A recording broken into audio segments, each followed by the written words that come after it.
Meanwhile, at some house somewhere, a mother and her young son settle in to watch X-Men 97, Episode 5. Hey, little Timmy, you excited for another X-Men? Yeah, this was Mommy's favorite show when she was a kid. I'm so glad I get to share it with you. Yay, X-Men, I love Morph. Oh, yeah, we all love Morph, even though I did have to explain that shower scene with Wolverine.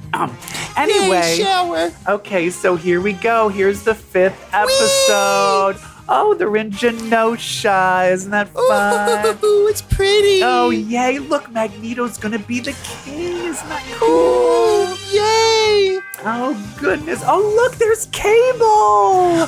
Remember Cable? I love Cable. Oh, he looks upset. Uh-oh. Oh, no. And then, there's an explosion. Oh, no. Everybody blew up. Oh. No, look, they're okay. See, there's Magneto and Rogue. They're okay. Look, there's Banshee. Okay. Remember? Oh, God, no. He just got blown up. Oh, look, they're panning over because remember that Dazzler character. Oh, God, she's dead. Oh, no, they're all dead. Oh, God. But you remember Gambit, your favorite. He'll save the day. Oh, no. He just blew up. Oh, crap. Okay, let's just turn this off. So, how'd you like it? I think we live in a scary, fucked up world, Mom. Fuck, did you just go through puberty right now? I did. I want a car. Oh, fuck.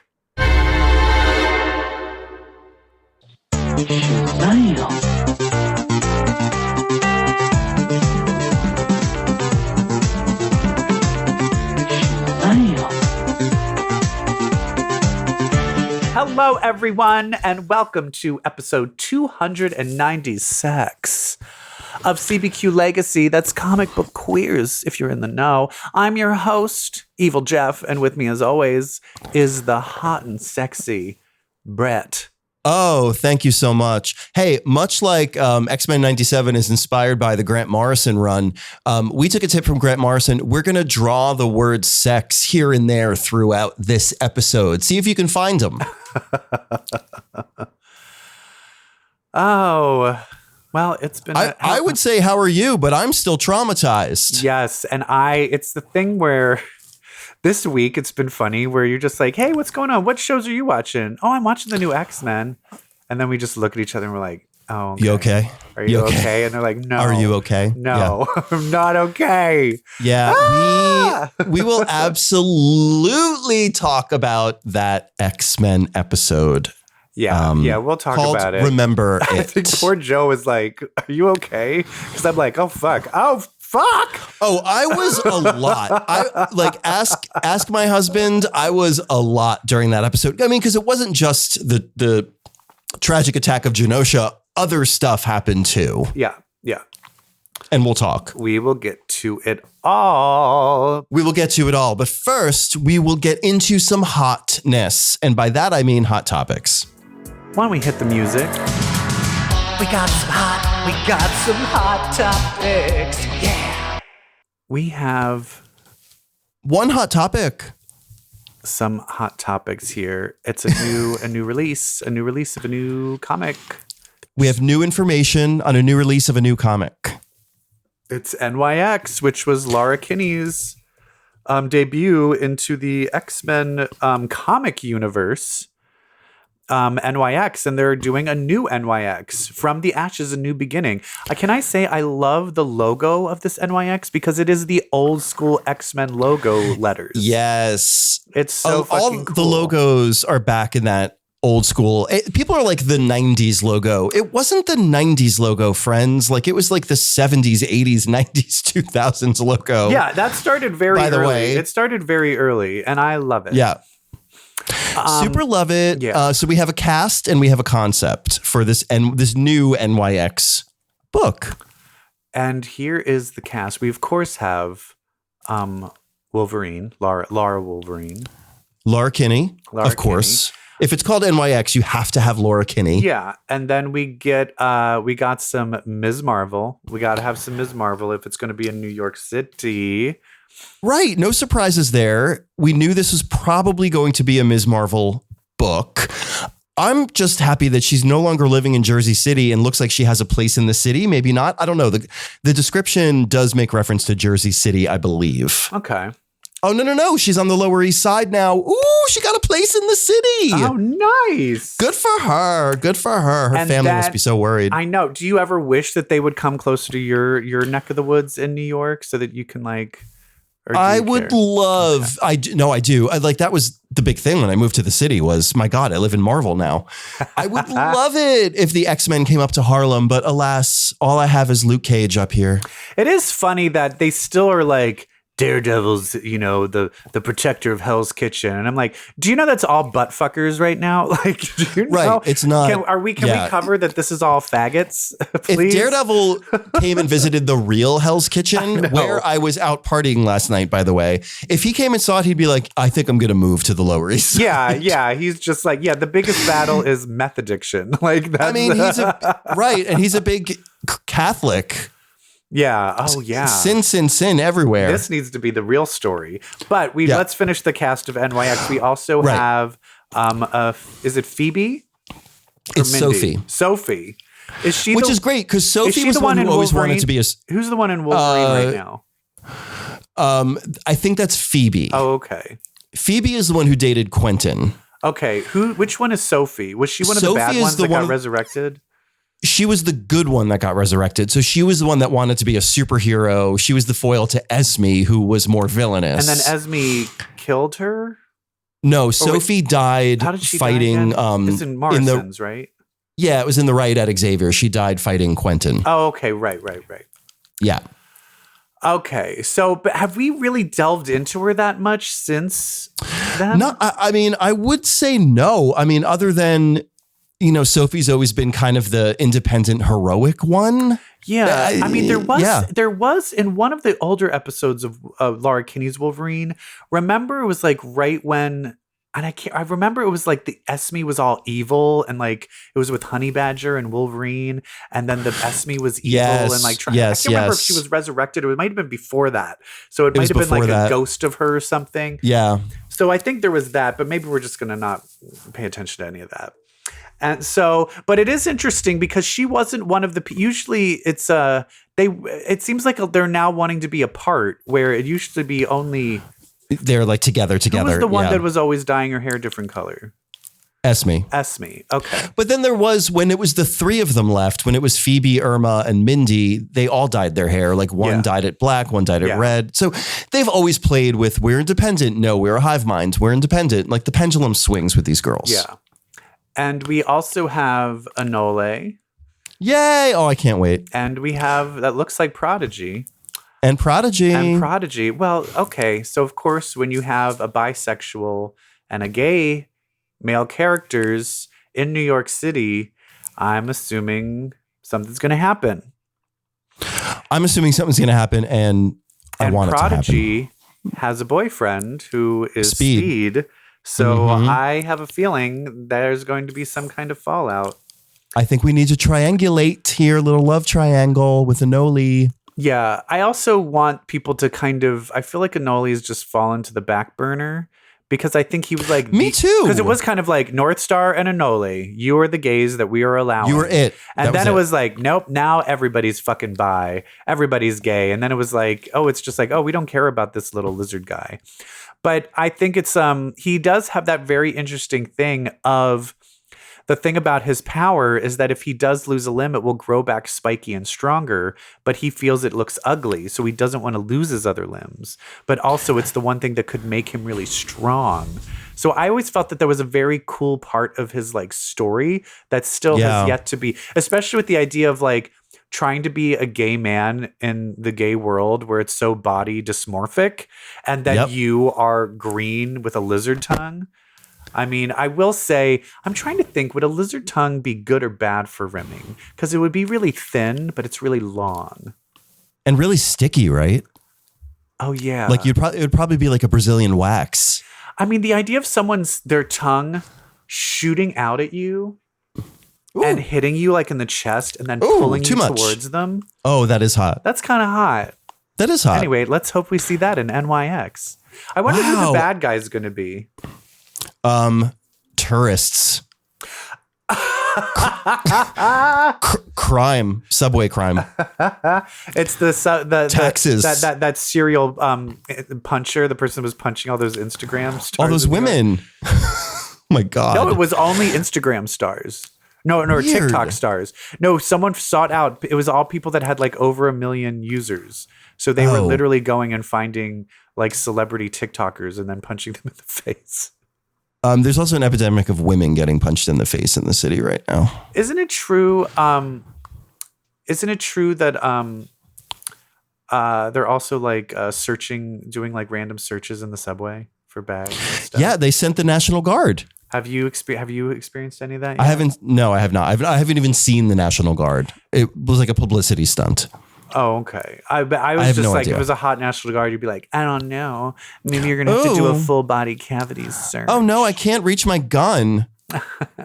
Did you know there's a gun up my booty hole? There's a gun up my You should butt. Go look for it. Speaking of up my butt, Anoli and Prodigy, what I'm excited about with this book is kind of what we were talking about earlier. I'm excited to see them going to actual places in Manhattan. Yeah. Like I'm excited to see Anoli go to pieces. I want that to happen. Go to pieces how? The bar, pieces.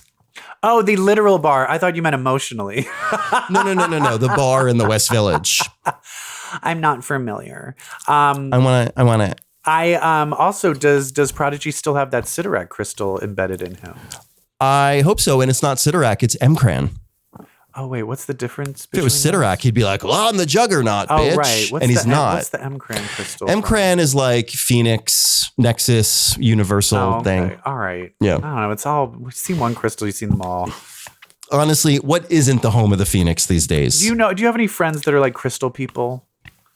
No. They're like, no, I have the ruby quartz here because it kind of cleanses the area, and I'm like, girl, it's a rock. Girl, it's glass. Yeah. But we're talking a lot about X-Men. Should we actually talk about the comics we read? Let's talk about the comics. Yeah, the actual books. I was reading X-Men comics in a cocktail bar. That much is true. Yeah. Since we have Ms. Marvel, this is her new book coming. Let's talk about the Let's special do that's it. going on. Okay. Ms. Marvel Mutant Menace. Was this the end of it, or is it still going? It No, leaves on, it looks like it had a continuation because we see Red yeah, Dagger. a little bit of a cliffhanger. Red Dagger at Red the Bull end. Dagger at the end shows up. Yeah. I did like the character of Red Dagger in the Ms. Marvel TV show. So I like him. I like him showing up at the end. How well do you know him? Not very. Okay. All right. So I'm kind of just, I don't know. This comic is not doing it for me.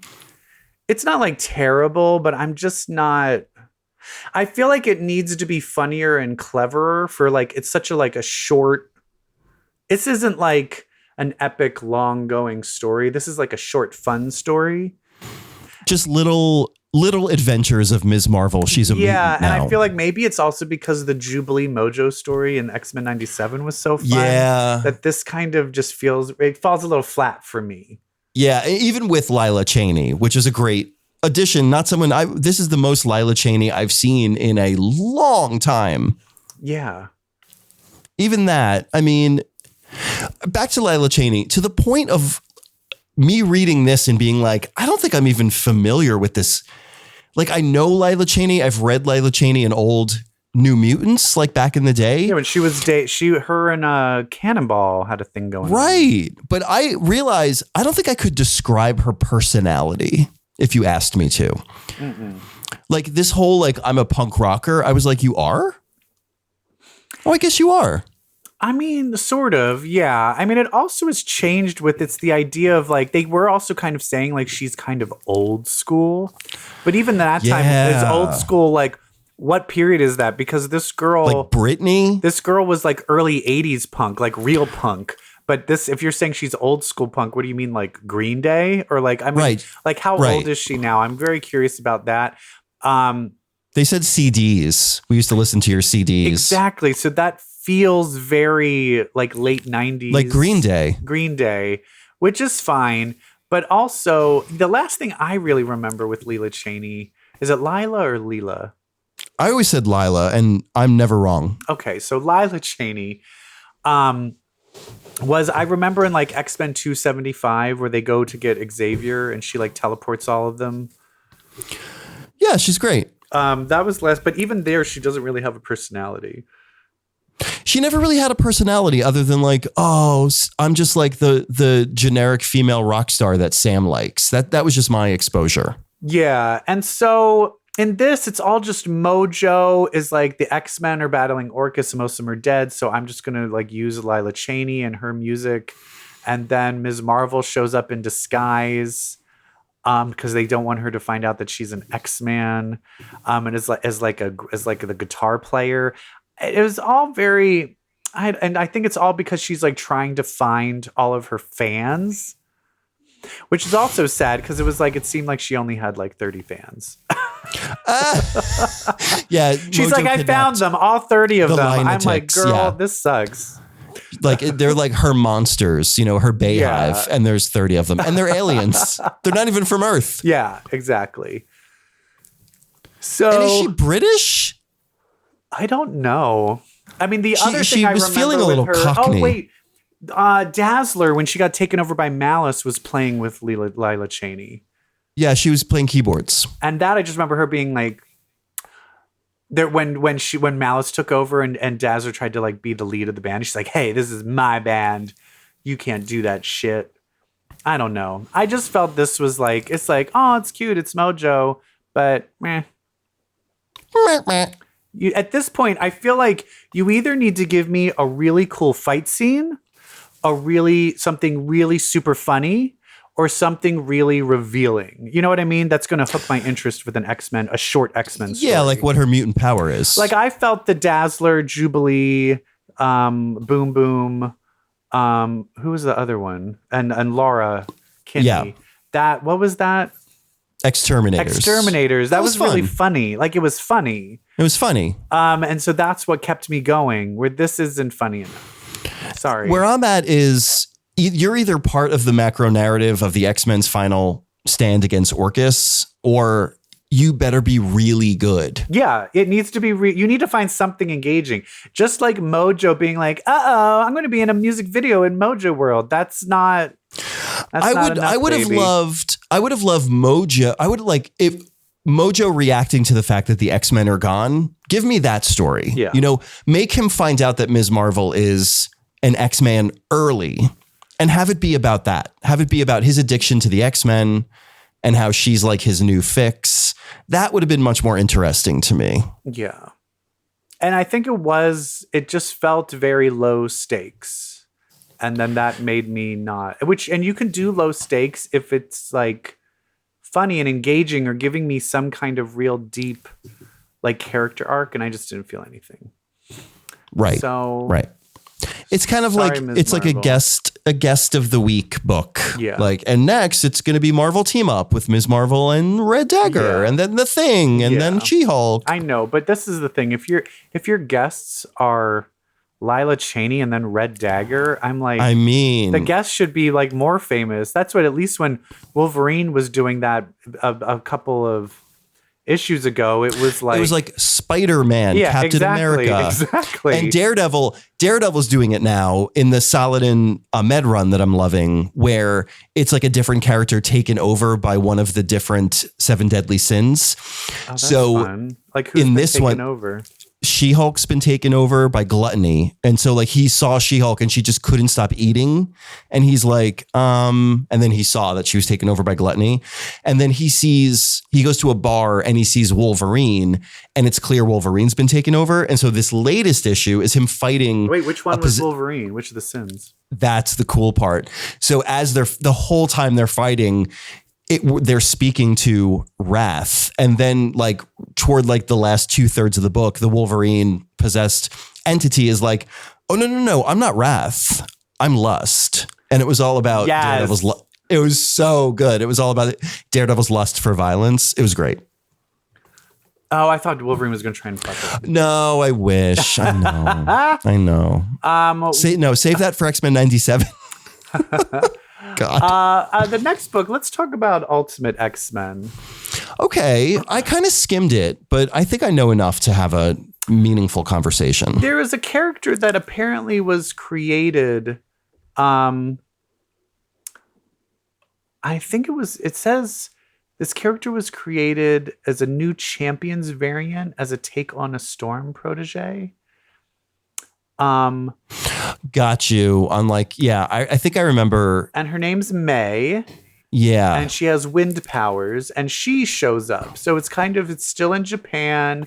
We're still, we still see Hisako and she's kind of dealing with the death of her friend. And then there's like a weird, like ghost person. Like a shadow. Yeah. And it's still like, there's still a lot of like, there's little runes and talismans, and it still makes it feel like, is it these runes and talismans that are giving people powers? But it is that they are, I know it's going to lead to them being mutants, but it's still very esoteric and very dreamlike. And Hisako meets up with May. They go and find this like monster who's basically killing everyone that was mean to this boy. And at one point you see this like fat kid in a closet. Yeah. I don't know. And so who maybe is controlling that thing and maybe that's his power. And so I don't know what, I still don't know what is going on. I think this is a take on the Shadow King. When I saw that it was like this shadow entity, and then I saw this kid, he's got this kind of like helmet thing, which could be like Farouk's hat. It looked a little bit like Farouk's fez. Yeah, a little bit. Yeah. And it's also a little Cerebro-ish. Yes, but it also still, he's covered in all of these talismans. So it still isn't fully doing like, oh, these are mutants. It still feels magical right now. And so I'm still, I want to know, I wish I knew more of like where this was going. Because part of me is like, is this just going to be like, no, it's just magical talisman and it's a little offshoot and it's really not a big deal? Or is this setting up a whole new Ultimate X-Men universe? Right, with mutants? right. And right now I just feel a little lost of like what it's doing. And I know I should just be able to be a normal, calm person and just enjoy it and go along for the ride. But, No, I don't think you have that in you. I don't. I don't either. There's a tension here with this book. I wish it was just more reflective of the X-Men that we know, but at the same time, I think it's super interesting, but my expectations are not allowing me to enjoy it. So I need to let go of my expectations. That's what I'm saying is it doesn't feel like X-Men. So I'm waiting for it to turn into the X-Men. And I don't know if it's going to. And I don't know if that is if I let go, if I'll like it, or if I'm like, no, this needs to turn into the X-Men for it to be good. These books, I feel, need to get to it.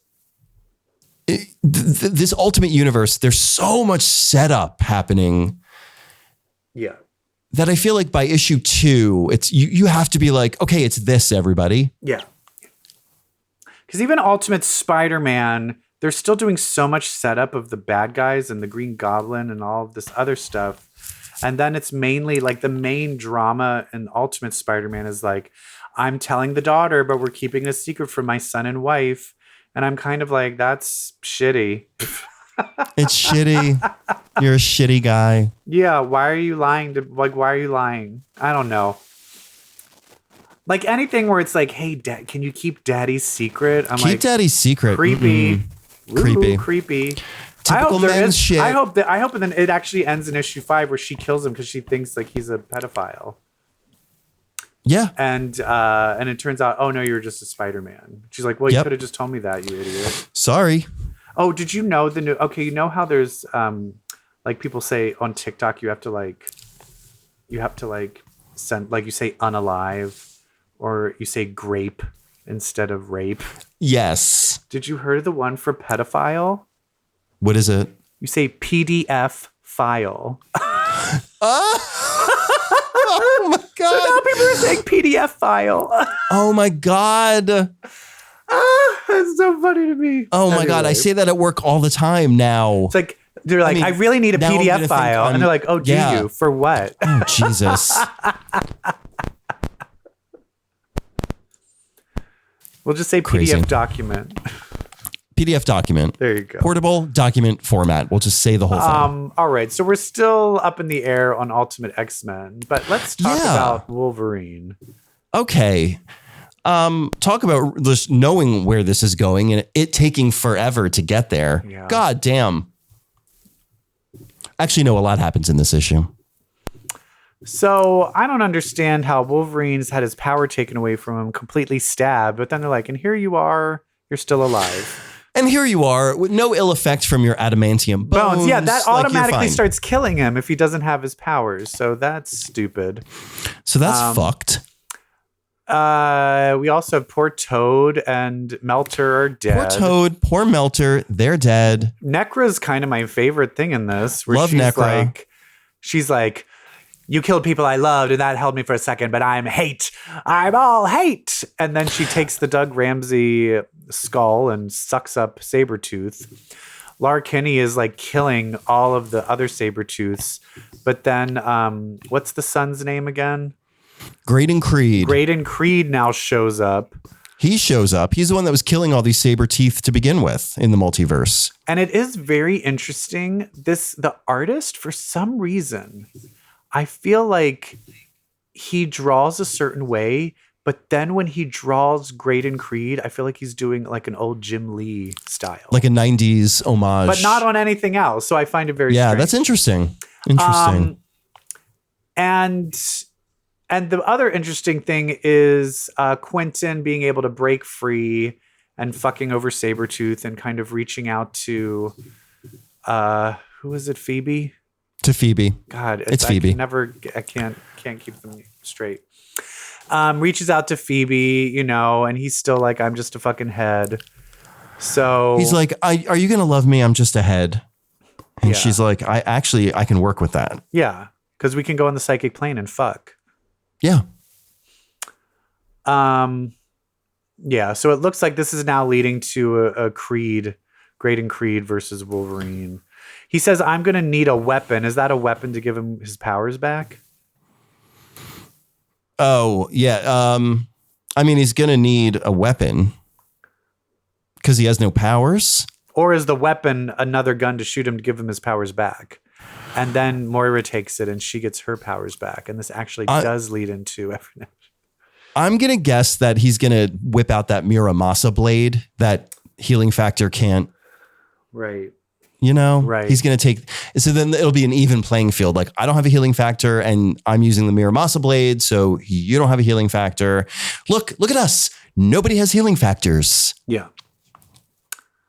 All right. And this is another one I'm like, just Get on with it. get to the point. I feel like now we're in this slow trudge to the new beginning. And I'm Yeah, like, I it starts agree. in June. So we have 2 months of books. At least before Krakoa, was that who wrote the final Uncanny X-Men? That was Matthew Rosenberg. Matthew Rosenberg went out with a bang. He's like, let's fucking kill Havoc. Let's fucking blow this person up. Let's just go Kill crazy. everybody. Let's go kill crazy. Wolfsbane. And it was like fun. And then, but right now it's like a slow trudge to a new beginning. Like, Yeah, I know. all right, But we do have the Resurrection of Magneto. Yeah, that kind of goes in order, so we need to do that one first. Yeah. Oh, that's true. I read Resurrection of Magneto after Invincible I read Iron Man, and I was like, hey. I lucked out and read it the other way around. Well, God damn it. Basically, this is kind of just like one fight almost. Well, It's 2 him fights. at an Orca trying to space. save on an Orca space, trying to save mutant prisoners, and he's like, "I'm a new man. I'm resurrected. I'm not afraid of death. I'm here to save everybody, and I don't need to kill people." And then this thing called the Zero Squad shows up, and they're like, "Hey, if you use your magnetic powers, Everybody dies. it will release a nerve toxin, and all of the prisoners die." And so he circumvents that by just instantaneously turning them into like balls. Balls of metal. Balls of metal. Their suits. Their suits of become balls of metal, and they're all with them just inside. squished and killed instantly. My God. And he's like, he's like, I'll add their names to that wall. He's like, okay, yeah, right. tomorrow I'll start being good. Yeah. It's like, well, hey, but I mean, in the end, that is the one thing that I do hate. One thing. I do hate the idea when you're in a war, the idea that I don't kill, and so I'm going to let all of these other people die because they're going to kill them. It just doesn't make any sense. And then inevitably you're going to get to the I don't kill, okay, but just this once moment. Exactly. I hate all of that. I also hate, which we've talked about before, the I'm going to sit there and mow down every single low level operative. And then I get to the big boss and go, no, I'm above killing. It's wrong. I know. I don't kill. I can't. If I do it, I'll never be the same. And I'm like, you literally mowed down a bunch of nobodies. There were probably just people that were They had poor. families. Yeah, they were probably poor Dreams. and they needed a job.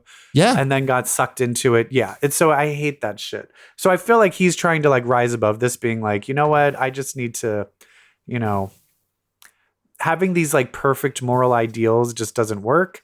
But it is the greater good, but also still seeing people as human beings, I like it. And then he goes with, what's his name? Blue Marvel. Blue Marvel. We love Adam Brashear. What are his powers exactly? I don't remember. I can't describe them. Energy, flight, super strength, energy stuff. He can do energy stuff. Okay. Is he like the male version of Spectrum kind of in a way? Or maybe not. I mean, I wouldn't go that far. Okay. Oh, shit. So they save the people. Storm and Blue Marvel are waiting at the outside the ship, but then here comes a Sentinel, a Stark Sentinel. A Sentinel, and they are each kind of, when they go one-on-one, it has countermeasures. And then it looks like it's going to just kill an entire community of humans so that it can kill Magneto. And he ends up doing this kind of like, oh, feed me your lightning and your electro powers, and I'll become a huge electromagnet, and we'll just blow the fuck out of this. We'll just blow the fuck out of this fucking thing. And they do it. Which is funny because it was like, oh, it took all of that. But you know what else you could have done? You could have teleported. You could have teleported a fire hydrant water into its head, and then it would have died. Really depends on the writer and the plot in terms of how powerful these Sentinels are. Yeah. I was referencing an old last week's X-Men comic where, the level, and that is one thing that we just have to live with, is people's abilities and enemies' abilities wildly vary from writer to writer. But that's in the That's end, comics. I love this line where it's like, Storm's like, getting a telepathic call. You need to save Emma Frost's husband. Rescue her husband. Did Storm say that sarcastically? Well, husband is in bold. So, yes. Well, it's in bold, but not quotes. So she wasn't being like her husband. What a wild line. Yeah. Oh, can we pause really quick as I'm scrolling through? I was about to start Invincible Iron Man, but I do want to say this is something that's in the beginning of all of these books. We had a passing of one of my favorite inkers of all time. And I just, because I mean, when people ask me who's your favorite artist of all time, I always say Alan Davis. Alan Davis's run on Excalibur. It's basically what made me like and start reading comics. And I drew his art all the time. And the person who inked all of his work was Paul Neary. And Paul Neary just passed away. And R.I.P. He was a big influence on me, and it's very sad. Huh. That is sad. Thank you for saying that. But I mean, he looked like he lived to his 70s, so he did have a good life. But 70, that's still kind of young. But, yeah, one of the greats is gone. Oh, and on that sad note, all right, let's talk about Invincible Iron Man. Invincible Iron Man. And I know I should be. This whole him like going through all of his emotional hallucinations. I'm just like, get to the Emma stuff. Oh my God. Any of that. I don't need your alcoholism. Especially because the last and your one was that father. 1-page splash of a bunch of Iron Men fighting each other. And then it's like, and now it's one-on-one. And I'm like, okay, get to that. And Get it's to that. all emotional that. shit. And then in the very end, he's like, haha, I'm going to get you. He's like, no, I have a countermeasure for it. And now I beat you. And I'm like, what? 2 panels. The final fight with Fei Long was like 2 panels. The real battles are within ourselves. Fuck off. He's already gone. True. Like, just shut up. Just shut up.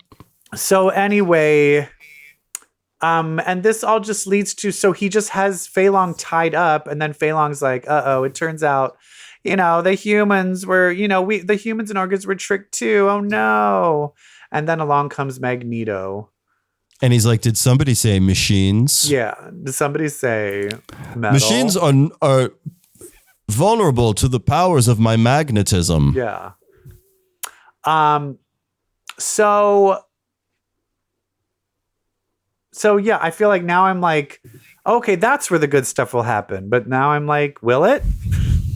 Will it? Because we all know that like the battle with Orcus, I mean, there's the rise of the powers of 10, which the whole concept of that book was like 10 years ago, everybody failed to take down Orcus. Yeah. So, Right. So basically what we're saying is the X-Men comics are kind of a dud.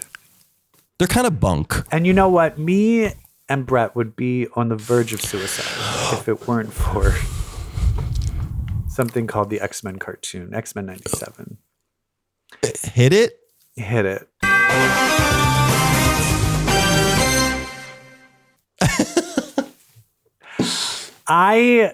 This is giving me such life.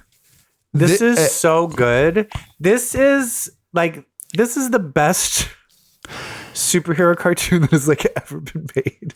I also think this was the best depiction of the X-Men I've ever seen on screen. They went there. It went full pretty much like R-rated violence. Like it's not like Invincible level, like gory, but it didn't hold back. I thought it would still have that like it's PG. Disney. Yeah. No. It went deep. It was the assault on Genosha, the genocidal assault on Genosha from the beginning of Morrison's run. I expected we would see this. I did not expect it to see it this well done and this intimate and this horrific. I also didn't expect to see it this early. I really thought this was going to be the crux of the final 3-part episode titled Tolerance is Extinction. Yeah. So what I love about this show, it's even keeping the comics fans on their toes. Because like I thought I knew what to expect from this whole season, and now I do not. But let's talk a little about before the Genosha. Let's talk about some of the other relationships that are because going that was on. incredible as well. They gave us like 20 minutes of really good character drama. Yeah. Sides to these characters I've never seen And that's the articulated other thing. this well. But here's the other thing is, you know who's not doing that? Who hasn't done that in a long time? Maybe since like, even Hickman wasn't doing that too deep, is the comics. Oh, yeah. The comics I think the comics are a little too hung up on plot. And it's like, but we need to get from point A to point Z. And it's like, but why? Can we get some character development? Can we please get some character development? I think Storm is the closest. And I think with this Resurrection of Magneto, but even that, it's a lot of talking about their character development and not showing the character development. Right. But I will like Al Ewing has been the one that has been giving us the one who's been giving it is like, that's why I think Hellions was one of the best comics, is because it was going into the personal lives of each of these fucked up characters and made it compelling, where it's like, it's about the characters. It's not about the plot. The plot should be an access for the characters to grow, not, we need to change the character's arc so it can follow the plot. They have it in reverse. Exactly. And X-Men 97 is doing it right. Like, first of all, we now learn, so there's news cameras everywhere because they're kind of shooting a thing about like, here's the X-Men. It's like a mutants. They're people too. Kind of expose. And isn't that Beast's... Wasn't that That's Beast? Trish Tilby. Trish Tilby dated Beast, and That was during that's Beast's woman. That was X Factor when he kept going back and forth between blue and normal. Yes. Yeah, and so- Trish was there putting Yeah. up with all of it. So Trish Tilby's there and trying to like show off that they're normal. But She even flirts with Beast. Yes. So I was like, ooh. And then it made me also realize like, oh, I wonder if any of him turning, like him losing his blue powers or anything, like his hairy side. I would love the idea of like if they went into him turning back to human, but it didn't work, and then he turned into the cat beast. I would love that. I think that would be really cool. That would be very cool. But the one cool thing we also see is that ever since the Maddie clone situation, Jean and Scott are not doing good. They're a little rocky. They're not fucking. They haven't. Which, by the way, do you remember that was where they were in the beginning of the Morrison run? Exactly. Cyclops had just he was that apocalypse creature. Yeah, and for so a long he's time. still like fucked over from that. So this one, he's fucked from that, and it's so great. It's like finding the ability to be like, oh, Cyclops was fucked up from the clone thing, rather than him turning into an asshole and abandoning. Actually, now we can use that to go into the Morrison run plot line. And this is the one sad thing, is because the creator, who is now fired, and hopefully that would be the one rectified of him being fired. He did not like Scott and Emma together, so I don't know. Like, here's the thing. He switched the Emma plot with. I feel like Madeline he Pryor. said. I feel like he said one thing and people took it out of context, and now here we are thinking this guy hates Emma Frost. Well, listen. It's not that he hates Emma Frost. He does not like Emma with Scott. We're so getting the affair Emma and thing, Scott. the affair thing, I don't think is going to happen. You think it's going to happen? You still are thinking she's going to come out of that rubble in diamond form, don't you? 1,000%. It hasn't happened. We didn't see her though, but it hasn't happened yet. We haven't gotten to the X-Men showing up at Genosha yet. All right. The X-Men are still at the mansion. Okay. Well, that's okay. Well, we're getting ahead of ourselves. So the one thing is they're not fucking, but then we see fucking Jean Grey is trying to figure out, who am I? I didn't have the baby. Scott was like fucking my clone. What's going on? Wolverine comes up and he's like, I'm always there for you. And she fucking Mac Daddies on his ass. She tries to kiss Wolverine. And Wolverine is like, hey, you're with Scott. Not, yeah. This is not the way I want to do this, which was really gentlemanly. Powerful. Of him. For someone that's loved her for so long, he's like, fuck. And he's like, oh. He does the right thing. But then you turn and you see Scott and he loses it in the interview. We're skipping over all the Genosha stuff, but yes, like sticking to that. This is my favorite part of the episode. Yeah, let's talk about, I want to just stick to like their relationship.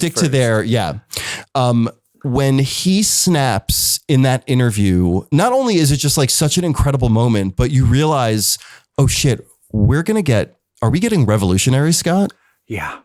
Are we getting X arms in the air, Scott Summers? Mm-hmm. But here's this is another reason why I think they are going to do Scott and Emma.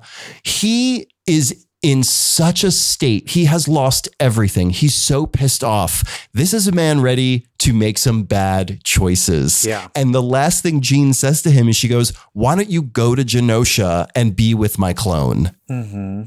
So he's on his way to Genosha. Emma Frost, they showed you that Shaw is dead. Mm-hmm. So Emma is not dead. out there. She's not dead, but she has no Hellfire Club. She has no Shaw. Everything has been stripped away from her. Everything has been stripped away from Scott. She's under that ground. He's on his way. I am not getting my hopes up. You are getting my hopes up too much. Girl, I'm going to keep my expectations low. She eavesdropped on the psychic affair scene. Emma heard the whole Wait, she thing. did? Yes. Did she say something or was she just there? Wait, what did she?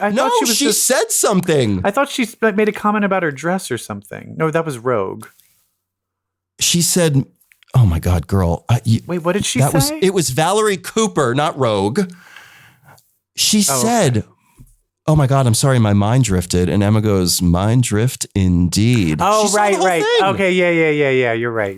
Okay. I do She remember eavesdropped on that whole thing, and she is getting in on that drama. Trust. But that's where we talked about the psychic affair. They have a thing where you think it's the regular Jean, and they start making out, and then So good. and then they reenacted the Jean affair line for line line for fucking from Morrison's line. run.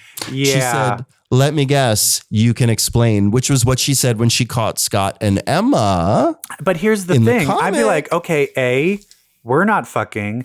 B, you were just Right. trying to fuck Wolverine. C, she's your clone with all of your memories, so it's not really cheating. Not really. C, And also, I got her pregnant already, and she we has have a my baby. fucking baby. we have a baby by her. Like, I feel it's like, okay, here's the thing. If I found out I had an exact clone and then my fiance was fucking it unaware, I'm not going to be able to be mad. no, I'd be like, good, I can go shopping. And then if he Have came fun. back and then the clone was still there after he found out, and then he was like, well, I'm still going to fuck it because it's you, I'd be like, I'd great. be like, okay, good, Great. good. I can go join the gay men's chorus. I can multitask. They did the Scott and Jean stuff. I think the first time I came to life during this episode, well, the first time was when Nightcrawler just bamfed into the camera out of nowhere. Yeah. But the second time was when Scott and Jean start talking, and they're cutting back and forth between the two of them. Jean talking to Logan, Scott talking to Trish Tilby about how they feel after the Phoenix stuff. I was like, we are doing an emotional exploration of post-Phoenix trauma. Yeah. Wait, this is really good. Yes. Shocked. And that's only one relationship that we're talking One. about. That's We also just have but Rogue one. and Gambit and Magneto go to Genosha. We see Genosha. Nightcrawler shows up. It's amazing. And everything is like, look how happy and wonderful. And I'm like, oh God. Yeah. And You're also like, here, I know how this works when things are this happy. ugh, you see Pixie, you see Nature Girl, you see Leech, you see like all these characters, Yeah. but the Pixie music. using her teleportation incorrectly, but whatever. I know, thank you. The music that they're playing is Dazzler. Krakoa. It's Krakoa. Mm-hmm. This is Krakoa. Like the whole like Jub Ewoks from the end of Return of the Jedi vibe Yeah. that they gave you at the end of House of X. They're doing it here. And I'm like, But there's also a thing where they're just like, what? This banana's $10. Like, that's fucked up. And it's like, well, things aren't perfect. We're still trying to discuss. Like, I love that's how Shaw, there's like, by the way. yeah, no. And that's, I love that they're, of course. And so I love that they're doing all of that. And so then they call The council. So they call the council and Krakoa. And the Krakoan council, well, it's not Krakoa, but the council But it is Madeline Pryor, Emma Frost, Shaw, Banshee, Moira McFucking Taggart. It's Moira. Like, it's a wink to Krakoa. It's amazing. It's so good. And It's amazing. Their whole thing is that Magneto needs to be the king. And he's like, they all worship you and Xavier. Xavier's gone. You need to be the And king. it's Emma's idea. And the only way he'll do it is if Rogue is the queen. Oh my God. And Rogue kind of has like a real heart-to-heart with Gambit. And Gambit, it's funny where people were like, Gambit, he seems like he's like a toxic masculine, always showing off his No. body. He is the most understanding, open-hearted, Emotionally sweet strong. person, which makes what happens so heartbreaking. So he's understanding. Rogue decides to show up. Here's the other thing that I I'm sorry. noticed. One thing. In the council scene, Yeah. they keep showing Emma's drinking glass. Uh-huh. It's a diamond. Ah, yes. Anyway. But there's a moment where Val Cooper is told by Magneto that he's choosing Rogue to reign with him. And Val Cooper makes a face where, in my head, that's 100% 100%. It is 100%. That was a reaction so- not from a person who doesn't give two shits about Rogue.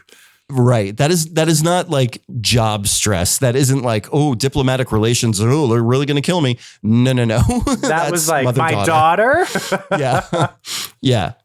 1000%. But then there's this moment where Rogue and Magneto have this floating dance, and it gets really graphic. It gets really steamy. Like, to the point where like Magneto, the face he makes while he's kissing her neck. And then he's they're like going at heat. it. But then she pushes him away. Was she about to tell him no, that she didn't want to do it? Yeah, she said some things are deeper than skin, meaning she wanted to go to Gambit. So she was going to go back to Gambit. She was going to go back to Gambit. They just haven't had the chance to have that conversation. Exactly. And meanwhile, Madeline Pryor is just, and doing her affair. She's all fucked up. Emma's listening. And then who shows up but Cable? Cable, who is I'm sorry, because we have to hit the Val Cooper "Is it your dress?" moment, because we need to talk about the fact that Emma Frost showed up in this episode, and showed up as fucking Emma Frost. She has one-liners. This is everything. This is why I think we are going to see her and Scott, because we already have one-liners. We already have comedy coming out of Emma. Yeah. So here we're doing Emma. The only thing is I don't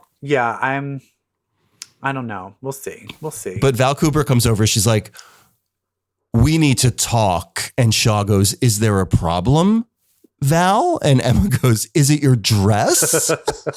And then the best part is what happens after that. While they're talking, Emma is looking down into her drink, laughing at her own joke. Yes. Like we are being given Emma Frost. I'm so happy. She's laughing into her champagne, and she's leaning on Shaw like the mess she is. Yeah.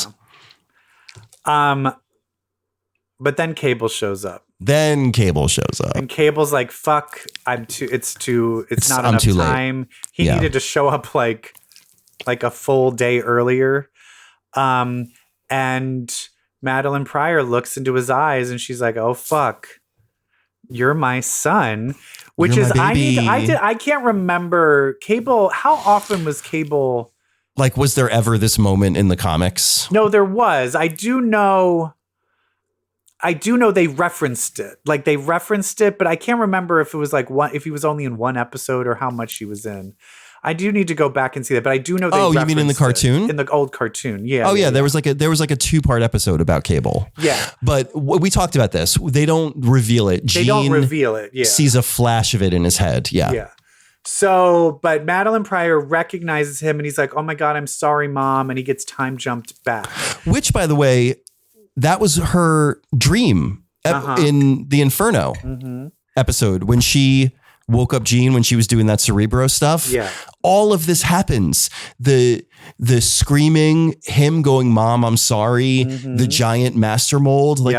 It was all foreshadowed 2 episodes ago. And the other thing that was interesting is then when the destruction starts happening, what did it remind you of? It ripped it off. Well, I won't say rip off, but inspired by.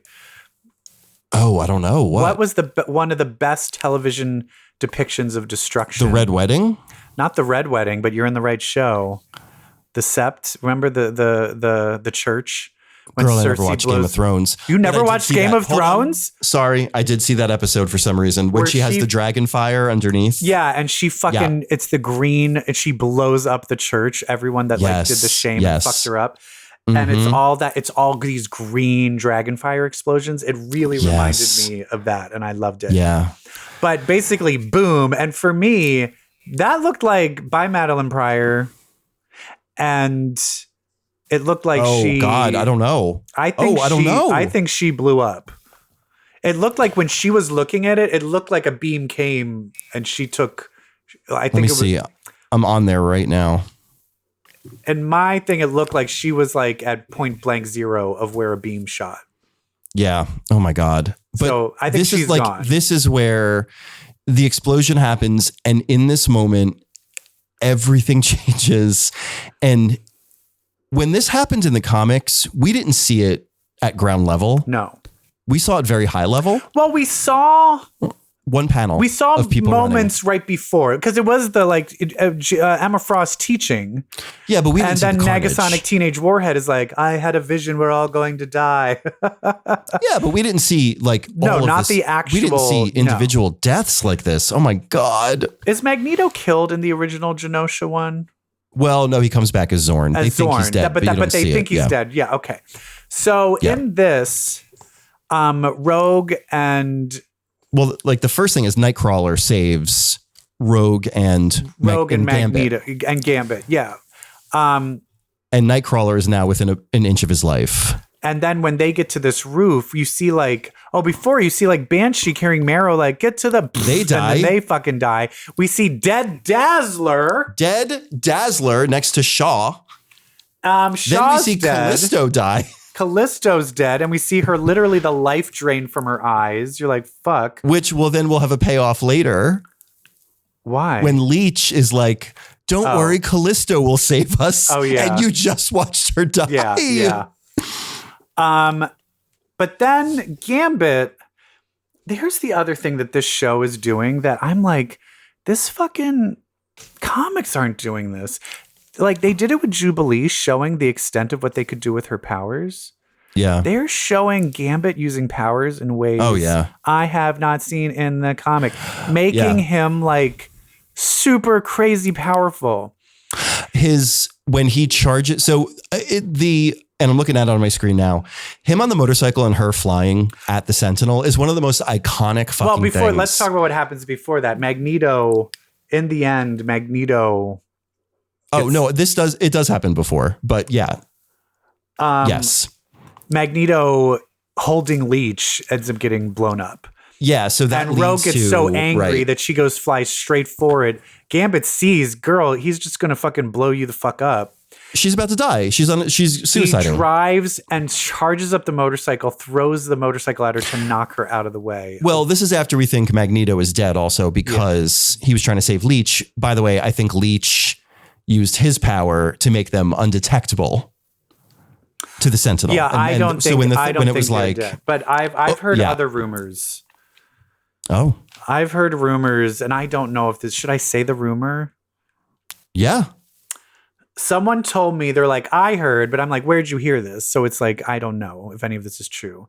That Magneto was part of the planning of the whole thing. No fucking way. That he actually planned this so that he could start a war with the humans. I don't know if that's true, though, but that would be terrible if it was. Oh, my God. But I don't think he's dead. I don't think he's dead either. He's definitely not dead. No, who does look dead is Gambit fucking does this amazing thing. And then he just gets stabbed, and it's so visceral. It's so brutal. I've watched a lot of reaction videos because I needed a moment. Oh, you know what we should do? We should do we should watch together one of these episodes.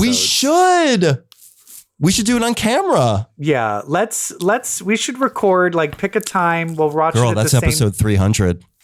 We'll watch it at the same time. And because I think sometimes, Joe is like, wait, what's happening? I need someone who could be like, what? Yeah. Maybe we'll watch the last three, the three-parter. Yeah. I think, we can set it up at the same time, and we'll just make sure we start it at the same time. Amazing. And it'll be. I wonder if you can do a watch party on Disney Plus. All right, we'll look into it. Okay, yeah.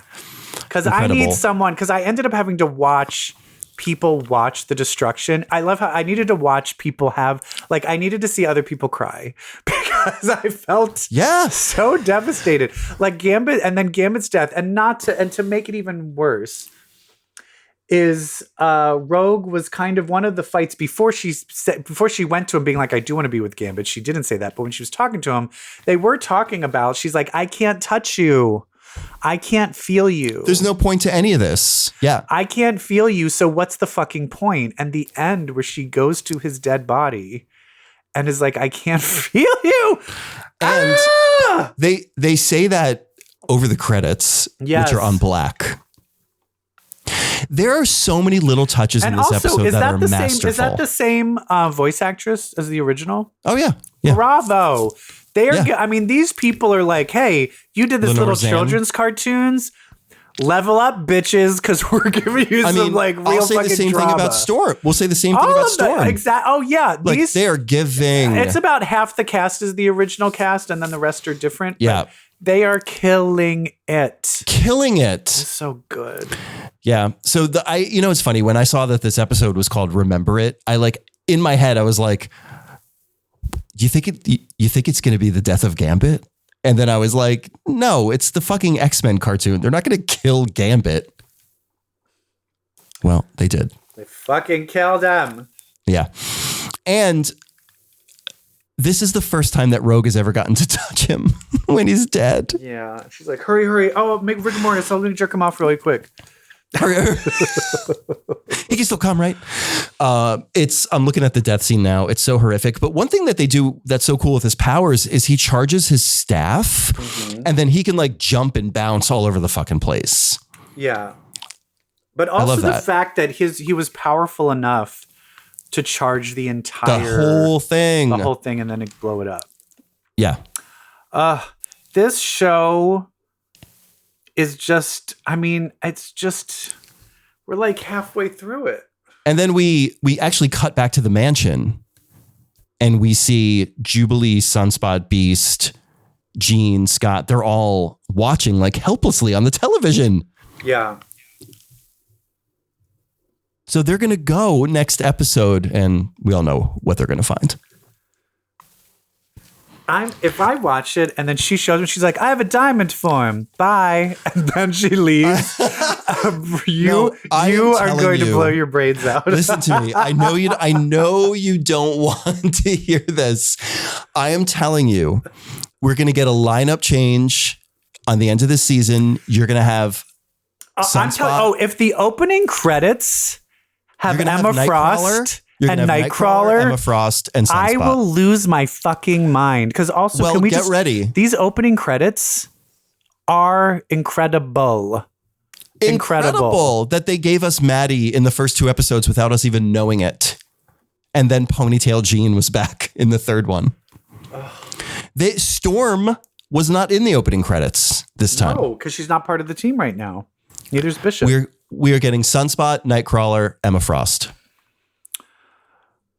I'm just very interested in, as I was saying before, I still want Storm to come back to the team without powers and then have a redemption and then get her power. I love badass no power Storm. It is interesting where I'm deep hardcore into X-Men TikTok right now. Okay. And there's a lot of people that only watch the cartoons. And so there's a lot of people that were very angry about Storm losing her powers. And people were like, and people were calling racism and other stuff. And then there's these other black X-Men fans that do read the comics. They're like, trust us. No. Like, this is part of the comics. This wasn't a thing of like, oh, let's just get like her character lose powers. No. There's a rhyme and reason. Trust it. It will be good. But I do want a battle of Storm versus Scott with her beating him for leadership. Because I would love the idea that he starts getting a little crazy because of this. And everyone's like, actually, I don't think we don't want that. We want more Xavier's dream. And he's like, Xavier's dream got us all killed. And he's like, I'm the leader. And Storm's going to show up, no powers, and be like, actually, I'll fucking battle you for it, bitch. I want that. And then someone's going to say to Scott, I told you, so will you come on now? And he's going to be like, you were right, Emma. And they're going to go off together.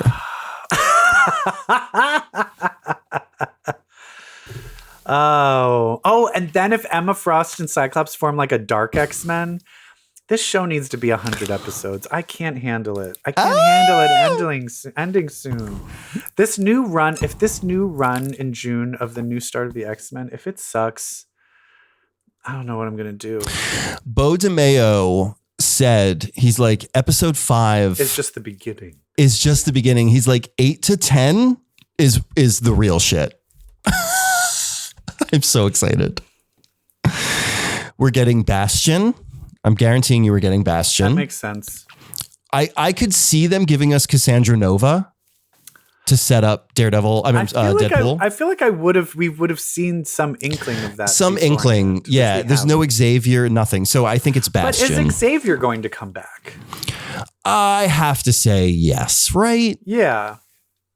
Like he faked his death. Well, he didn't fake his death. He wasn't fully dead when Lilandra took him away to space. That's how it ends. So I never watched those episodes. End of it, he is dying and he's saying the goodbyes to everybody, and Lilandra comes down and she's like, I'm going to take him into space to see if I can heal him.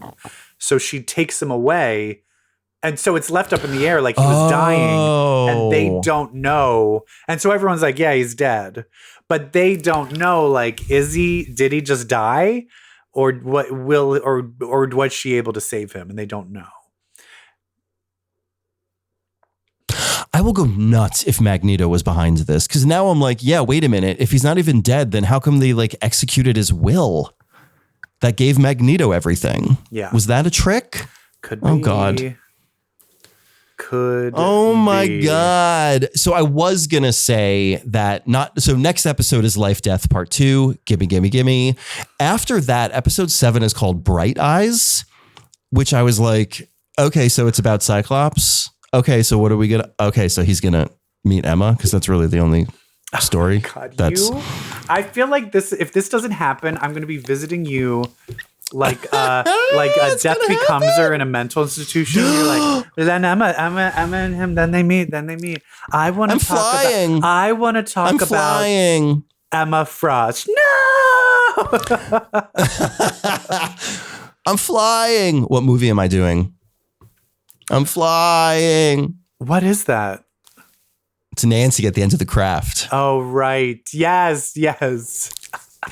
Although I'm looking up a thing that said that's guessing on what the episodes are about from their titles. And this one was the title for the sort of penultimate episode is Bright Eyes. And you guessed it. It is somewhat of a catchphrase. The catchphrase is remember me, Bright Eyes, which is what Rogue says to Cable in his original appearance in X-Men, the animated series. I don't know. All right. Well, is there anything else you watched that you want to talk about? Yes. One of my all-time favorite video games is now a TV show. Is it pretty close to what the video game is, or is it kind of doing a whole new take on it? From a feeling standpoint, yes. From a story standpoint, it's an original story. Because it's Fallout. It's Fallout. What this is about is the world 200 years after a nuclear apocalypse. There are different kinds of people on the planet. We meet a bunch of them. One is the Brotherhood of Steel, which is this kind of like fascist, Christo-fascist kind of Wait, doesn't it look like there was people that were underground that stayed in bunkers, and then there's people that stayed above ground? Yeah, the vaults are the core of Fallout. So when you play Fallout, your PC, your playable character is a vault dweller, somebody who has lived in one of the vaults that are now this underground society in this post-apocalyptic Earth. So typically in the video game, you're emerging from the vault for the first time to go out there in the scary, irradiated world. And this is no different. We meet Ella Purnell, the actress. I forget her character's name, but she is a vault dweller in Vault 32. Per their new society, she is to marry someone from Vault 33, but she has not met who this person is. It's an arranged marriage. They open up their vault, their adjacent vault door to Vault 33. The Vault 33 dwellers come in, and spoiler alert, it turns out that the vault dwellers from Vault 33 are another faction from the video game, the Raiders. Those are like pirate type people who live above ground and are savages. Turns out those Vault 33 people are actually raiders in disguise that had killed the actual Vault 33 people. And so there's this big bloodbath.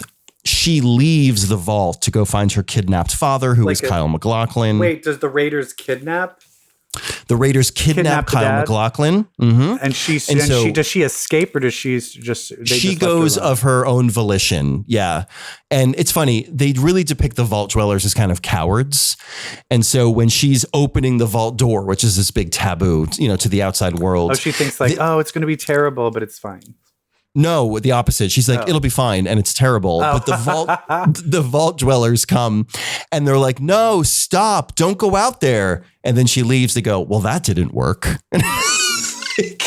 It's got like that kind of dumb humor in it where like the vault dwellers are fucking idiots and the Raiders are fucking just, it's funny. It's good.